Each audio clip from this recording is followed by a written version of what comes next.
Greetings, players and game masters. Welcome back to From the Tomes. Thank you so much for coming back for another episode.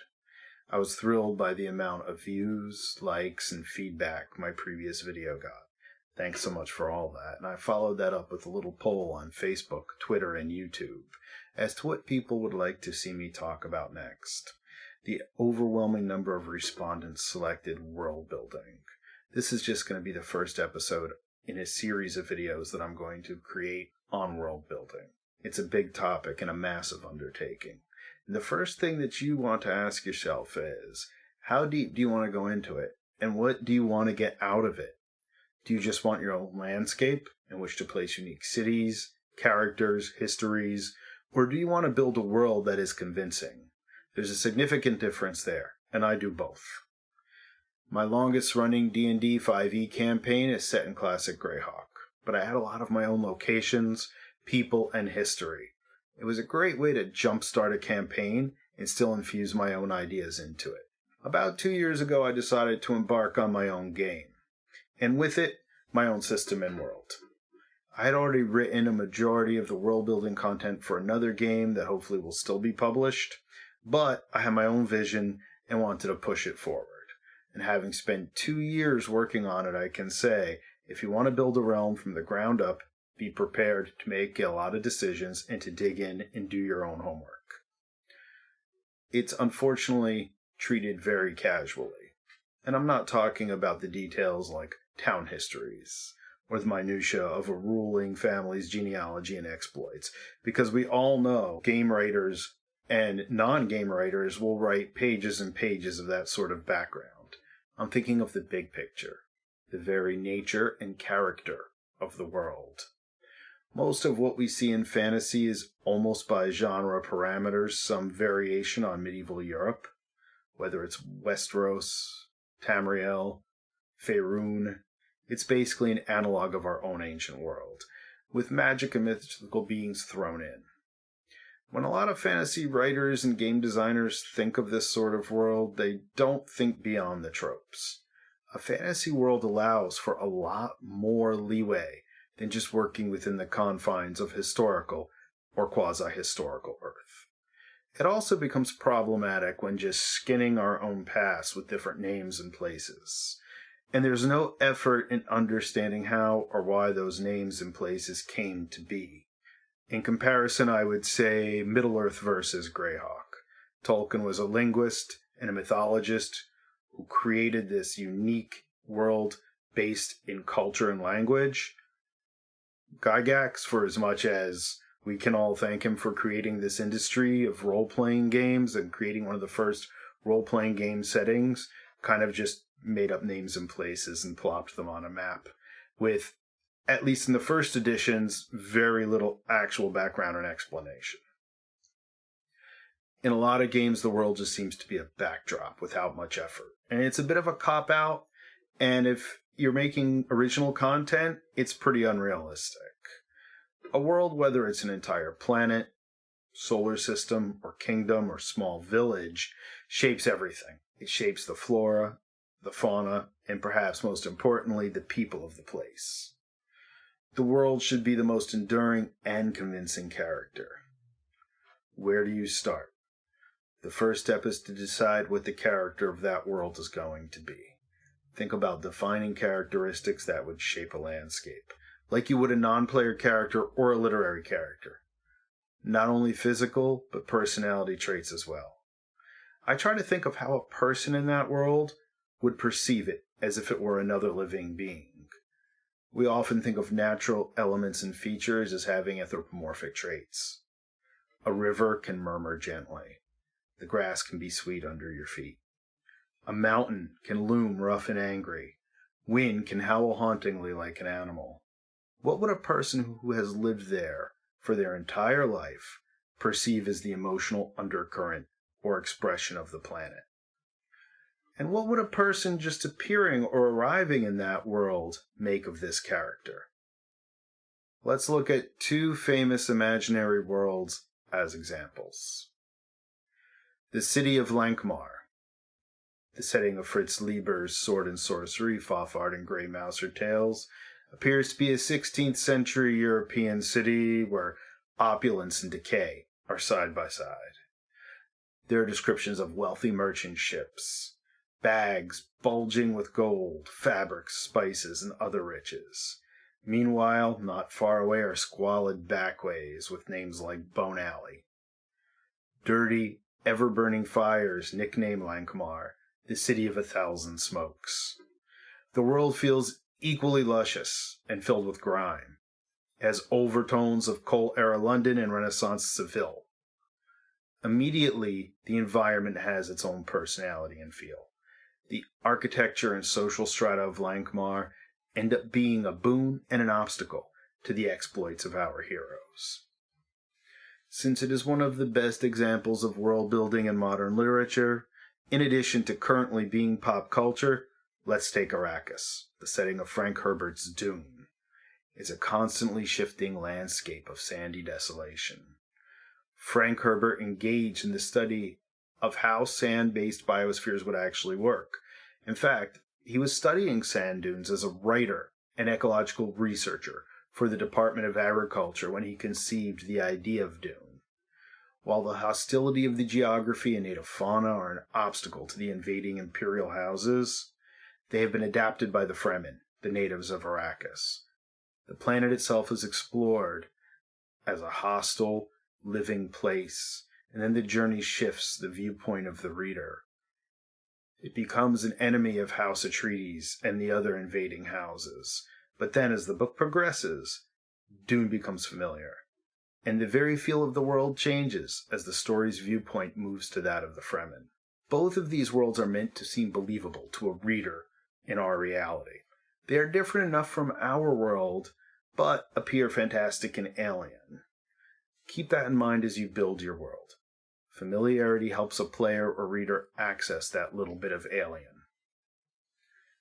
Let's counterbalance this with the world of Avatar, The Last Airbender.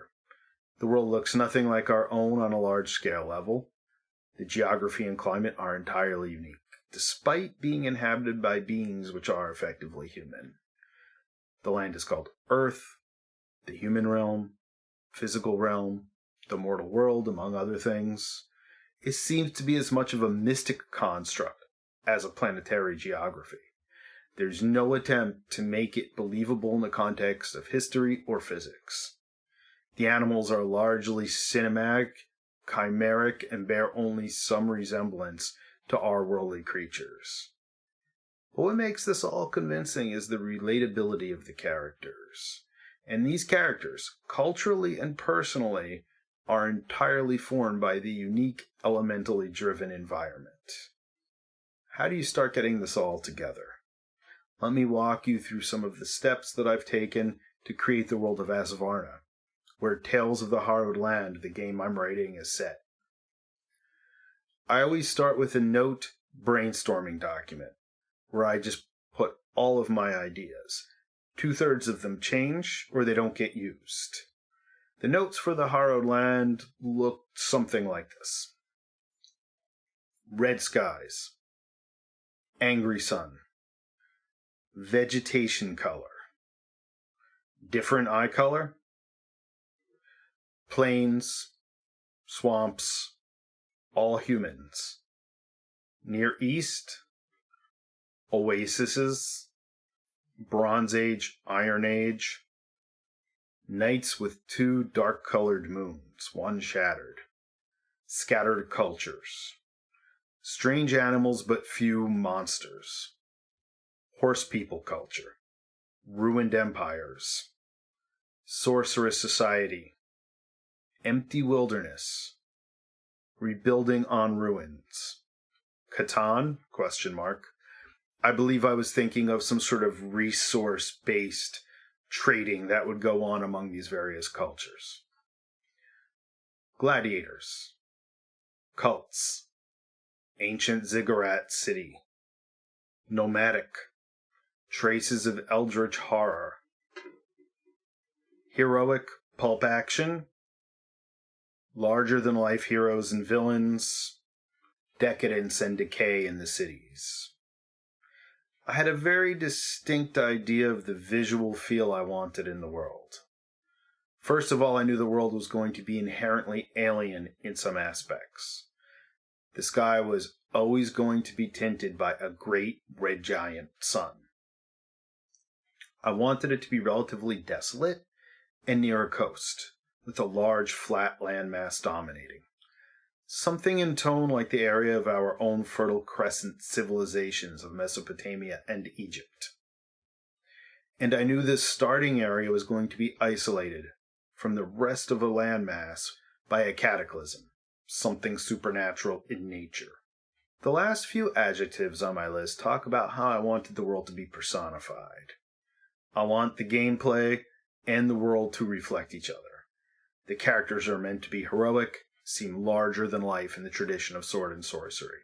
And then you have things like sprawling pseudo-Babylonian cities in the giant red sun. Aspects of the world are to be overblown, exaggerated, reflect a pulpy and dramatic gameplay. Similarly, we have scattered cultures and shattered civilizations. This theme is reinforced by the cracked moon hanging in the night sky. I drew a lot of this research from our own history, such as ruins and roads that stand to this day. There are people still living among them and building on these ancient foundations, from London down to the Mediterranean. And I looked into what happened with empires such as the Roman Empire, the Egyptian Empire, the Byzantine Empire, all fall. What came next? And what did those civilizations look like? To go back to the most basic level, we have to look at our world's geography and physical history. One of the main locations on my own world is the Great Plains, perhaps the starting area's most prominent geographic feature. I decided to look at a variety of ecosystems. The most obvious is the African savanna. It's one of the largest grasslands in the world, with this rich internal system and a history of nomadic, pastoral people. This matches up with my vision of this area of Asvárna. These are normally tropical climates that are both wet, dry.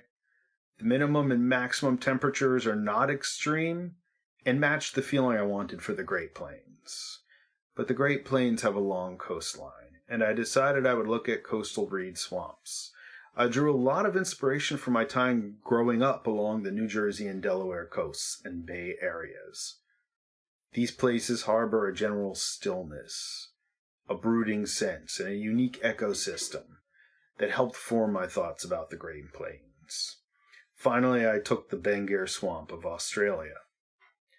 The combination of trees, reeds, mixed with native grasses and invasive brush harbor a unique variety of species. This and other coastal sedges are also prone to severe storms, and prone to higher humidity even in cooler seasons. These details helped form my vision of these plains. Not that I couldn't have imagined Great Plains with swampy borders without research, but the research added details and touches of realism that I can mix with these fantasy elements. All of this, of course, can evolve as your writing and your game progresses, and it should. If you would like your game to start immediately and believably, stick to a limited area and dig deep into it. Think of it as an exercise. Putting this work in will set a high bar and an exciting tone for much of the rest of your world development. You as a designer should have at least some idea of the back history and macro view to create a convincing world. But do you need to write up the entire universe? Do you need to dig deep into the history as more than a footnote? I say concern yourself with the most immediate first. That allows you to provide a lot of detail in a limited area and make it convincing. Writing an entire globe, or flat Earth if that's your thing, full of people, cities, histories, often leaves an unfinished feeling. This explains in part why a lot of RPGs, novels, video games never seem to get done or feel incomplete upon debut. Does your world have a limited character viewpoint? Perhaps a few hundred square kilometers as a starting area? Do the players or characters know the rest of the world geography, history, and culture? This inherently defines the advancement level of the civilization in terms of their ability to chart a globe. Why would character viewpoint be limited? Just saying the heroes are young and off the farm only works for the first batch of characters. What do you want the world to represent geographically, and how convincing must it be? You are dealing with, I assume, a fantasy world, not hard science fiction, where everything needs to be supported almost at a thesis level. I prefer to have some realism or at least believability in my fantasy. I try to establish some internal logic. First off, I began researching if it was possible to have a human-like world around a red giant star, and if so, what changes would occur. I found out that it is possible for life to develop in a red giant's lifespan, but we aren't entirely sure what would happen to animal or humanoid evolution. We do suspect plant life would be in general darker, sometimes having deep green, blue, and even black photosynthetic elements to absorb the different light spectrums, and I thought that was pretty cool. I began picturing swaths of dark gray reeds on the plains, and fern groves with sprawling violet canopies. We are fairly sure a planet with a similar atmosphere would have a blue sky, even with a red star, but atmospheric conditions could change the appearance of the sky, and allow that red tint to dominate. So I decided at sunrise and sunset the sky would seem to be this ball of angry red. Then a slight overcast and constant mist on the plains would make the place seem bloody, hazy. Entire stormy seasons would have rust and cinnamon-colored clouds. I wanted the landscape to seem vast and forlorn to the characters, but also eerily colorful. I arbitrarily decided the planet would have 2 moons, as I always thought it would be cool to have 2 moons. One, though, is shattered from some disastrous event and looks more like a cluster of rocks and mountains hanging loosely held together by a gravity well, and that it would almost appear to be a skull hanging in the sky. I decided the stars would seem distant but bright on clear nights, and I did expand the cosmology of the solar system, but I'm just going to gloss over that for now. By adding these elements, I distinctly placed it outside of our own Earth. I guess it could be argued that this was our Earth 500 million years into our own red giant's phase, but I didn't really consider it such. That future Earth has been done so much, and I wanted a fresh start on a new terrestrial world. Having said that, I decided to make it easy on myself and have analogous wildlife.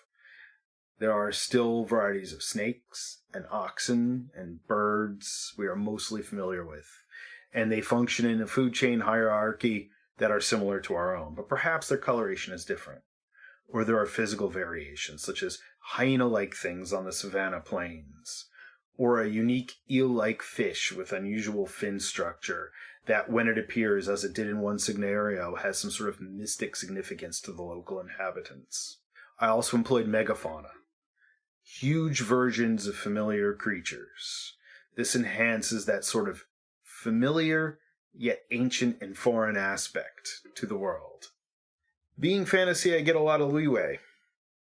I don't feel the need to explain the giant plains cattle's evolutionary tree in relation to the red sun. I instead place them into a mythological and practical context of the Meluk, the people who live on the Great Plains. Adding in this social context makes them more believable and rooted to the world, instead of an arbitrary invention. I also made it quite easy on myself by explaining the current geopolitical state of the New Kingdoms in an isolated peninsula as the result of a magical plague or some other worldly event. It has a narrative purpose. A world is being rebuilt by fragmented civilizations. The player characters can take part in this and feel agency in the stories of this emerging world. But it also allowed me to focus on an initial area and leave more for future development. Magic, as it often does, got me off the hook in terms of this immediate explanation. But I still have notes and a loose civilization building timeline that goes back 300,000 years into the world's history. I felt for the world to seem real to me, I had to at least understand why things are the way they are, even if the players or their characters don't find any of it out anytime soon. Is your world biodiverse?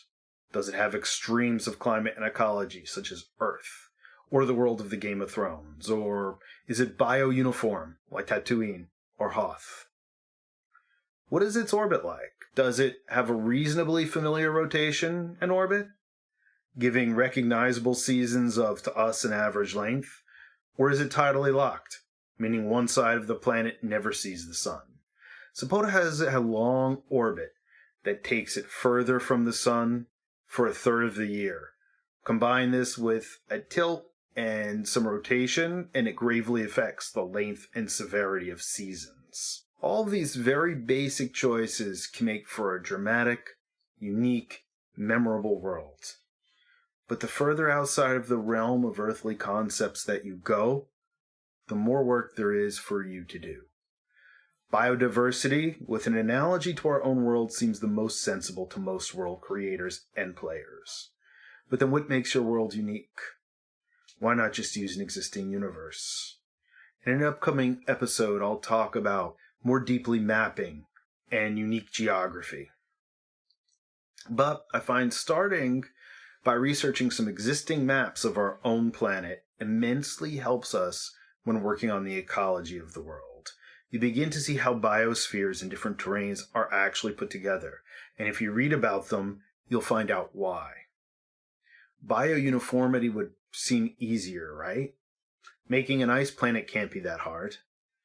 But it will still have seasonal shifts in climate.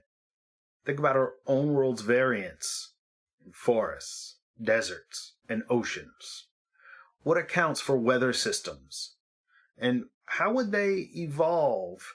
How would they impact people of the place over 5,000 years, 10,000 years? What would allow humans or other inhabitants to evolve in a place that is only rock and metal? What would lend to different cultures, ethnicities, and species on such a planet? How about an ice planet? What do the dwarves do? How about the Arakakra?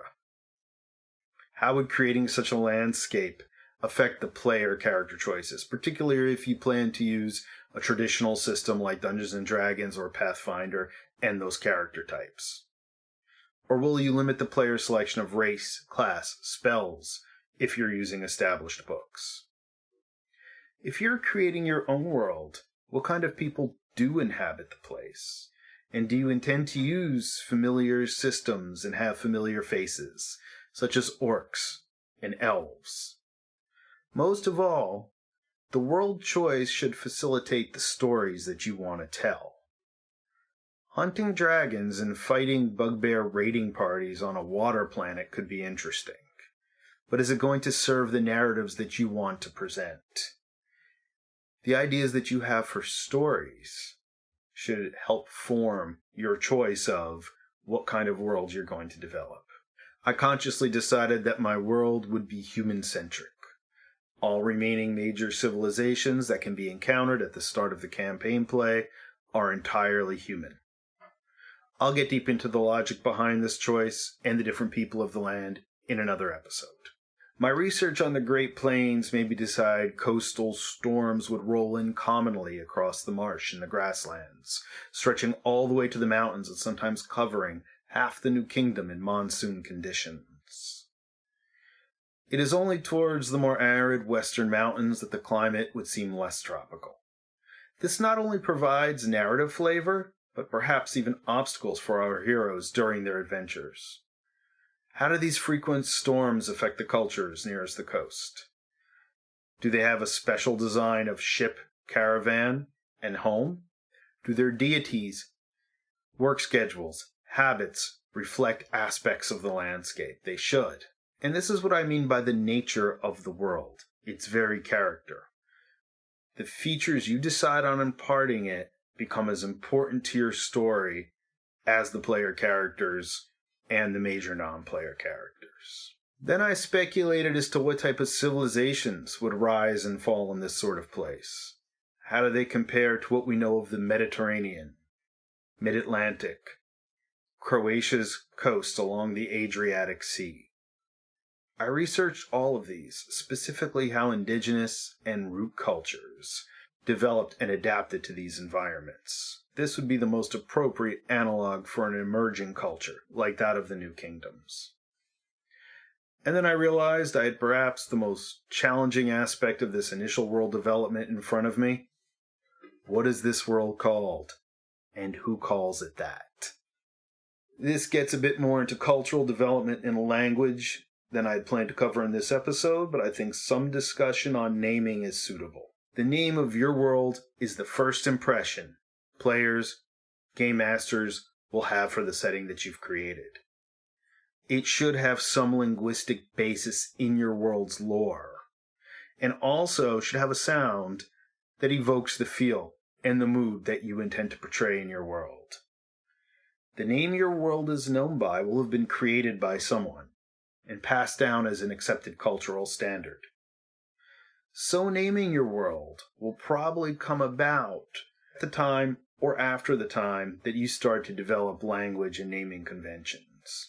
If you've already arbitrarily decided your world is called Closta or Zaxrix, then I suggest revisiting that, because you're doing yourself a disservice by being arbitrary about such an important thing. Language is tricky, and will be the topic of another episode. Most of us are not linguists, and we always risk sounding insincere or cheesy when coming up with some derivative language. But even worse is just pulling nonsense names out of a hat with no reference point. I would argue that comprises the vast bulk of fantasy world names. To me, The Witcher's The Continent is by far more believable than a non-historical or arbitrary name. I'll use the world featured in Tales of the Harrowed Land as an example of some conscientious naming. I'm not a linguist. I do study different languages, but I cannot say I'm a scholar on it. So, like most of you, I had to kind of work off of a existing literary basis. I decided that the title would be Tales of the Harrowed Land, as I wanted this pulpy, epic literary feel. I wanted the feel of the game to resonate with the sword and sorcery of Robert E. Howard, Michael Moorcock. I want the players to seem immersed in a larger-than-life story in a land that's rugged, tinged with distress and darkness, but also free for the taking by determined heroes. I didn't want the name of the world to exist in isolation from this concept.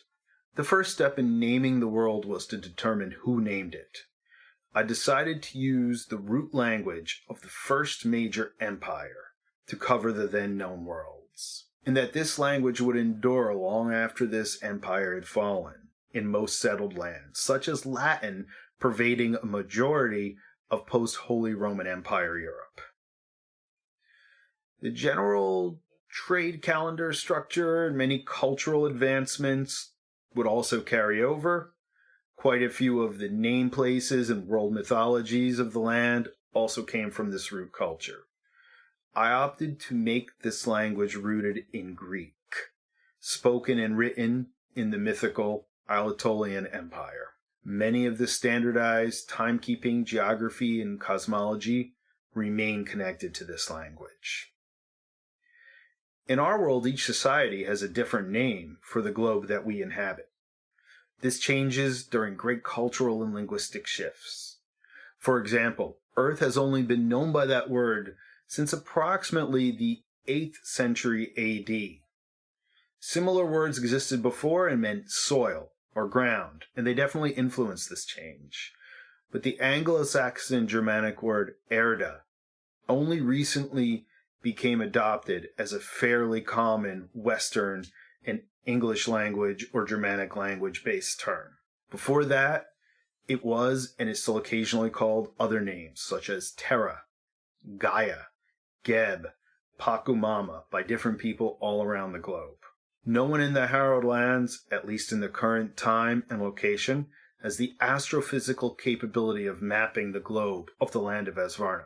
The cities of Magrelin, Nakarth, Zalsafad all have great observatories that track other heavenly bodies.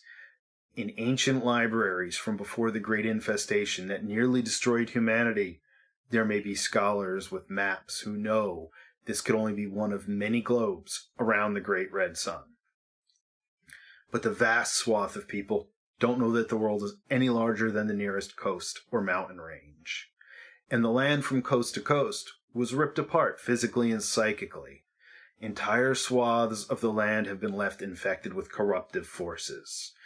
People then began to refer to the world they lived in as the Harrowed Land as society remerged.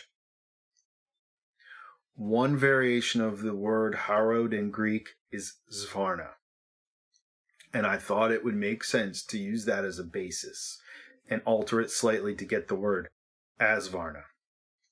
The term for the land that the game setting begins in would be called this, Asvárna. It would have come into common usage about 800 years previous to the current time, and it would remain this kind of cultural remnant of this re-emerging world. All people saw and remembered as they tried to rebuild and survive was this racked and tortured soil and history of the world.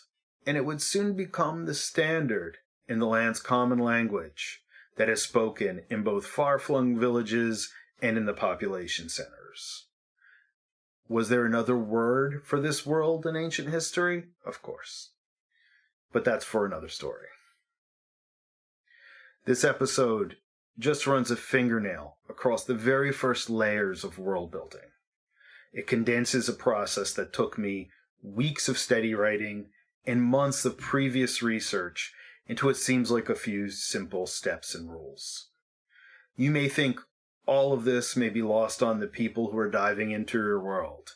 After all, do the players really care about where the name of the world came from or the level of depth you've put into the geography and history? I would say that even if people experiencing your world only ever see superficial layers of the planning and history, all this work will make your world feel more realistic. And even more importantly, the world will become that much more convincing and unique to you. And this investment will without a doubt come through in the stories that you tell within your world. Thank you very much for tuning in to From the Tomes. I'm John Harford. Please subscribe to this channel and like the video if you've enjoyed it.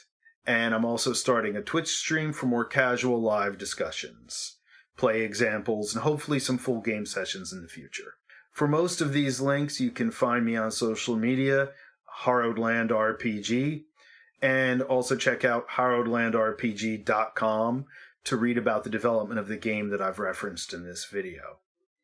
Check back here for more episodes, and thanks to all of my players and game masters, past and present.